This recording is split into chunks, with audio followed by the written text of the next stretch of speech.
ఈ దేశంలో జరుగుతున్న పరిణామాలు మనందరికీ తెలుసు. మోదీ ప్రభుత్వం వచ్చిన తర్వాత ఎన్నో నల్ల చట్టాలు చేసింది.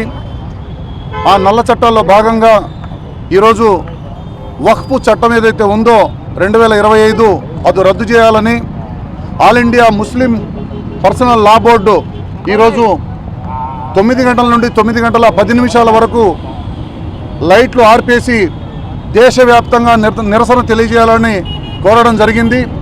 అందులో భాగంగా మేము రాష్ట్ర వ్యాప్తంగా తెలంగాణ వ్యాప్తంగా ముస్లిం సోదరులము అందరం కూడా ఆ పిలుపుకు మద్దతుగా ఈరోజు ఈ కార్యక్రమాన్ని చేపట్టడం జరిగింది. ఈరోజు మనకు తెలుసు ఈ దేశంలో నల్ల చట్టాలు చేస్తూ ప్రజలకు ఇబ్బందులకు అసౌకర్యాలకు గురి చేస్తూ నానా ఇబ్బందులకు గురిపడుతున్న విషయం మీ అందరికీ తెలుసు. ఇవాళ కన్న తల్లి పాదాల కింద స్వర్గం ఉంటుందంటారు, అలాగే ఇంటికి దీపం ఇల్లాలంటారు. జన్నత్ హై మాకే ఖదమం కే నీచే జన్నత్ హై అని చెప్తారు. ఘర్కి నూర్ బీవీ హై అంటారు. ఆ రెండింటి విషయమే తెలియని వాళ్ళు ఈ రాజ్యాన్ని పాలిస్తున్నారు. అంతేకాకుండా దేశం వెలుపల కూడా నేను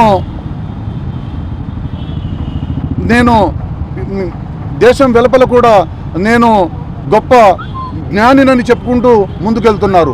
ఇల్లు చక్కబెట్టుకోలేనిది, కుటుంబం చక్కబెట్టుకోలేనిది, దేశాన్ని చక్కబెట్టుకోలేకుండా మనం విదేశీ దాకా ప్రయాణం ఎలా సాగుతుంది? ఇంటి విషయాలు తెలియకుండా ముందుకెలా వెళ్తాం? ఇల్లు చక్కబెట్టుకొని వాళ్ళు ఈ దేశంలో ఇంటి విషయాలు తెలియకుండా పాలన సాగించడం కూడా కష్టం.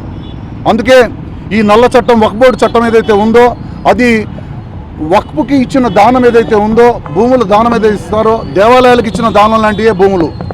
ఆ భూములను ఏ దేవాలయానికి ఇచ్చినా మసీదులకు మాస్కులకు ఇచ్చినా కూడా ఆ భూములను వెనక్కి తీసుకోవడం అనేది జరగదు.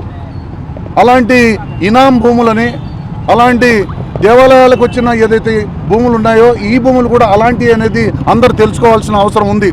ఆ భూముల్ని వెనక్కి తీసుకునే హక్కు కానీ అందులో వేరే కమిటీ మెంబర్స్ని పెట్టే హక్కు కానీ లేదు. కాబట్టి ఆ చట్టాన్ని తక్షణం వెనక్కి తీసుకోవాలి. తీసుకొని పక్షంలో ఢిల్లీ దాకా మేము వెళ్ళి జంతర్ మంతర్ వరకు వచ్చి మేము అక్కడ పోరాడతామని చెప్పేసి తెలియజేస్తున్నాం. మన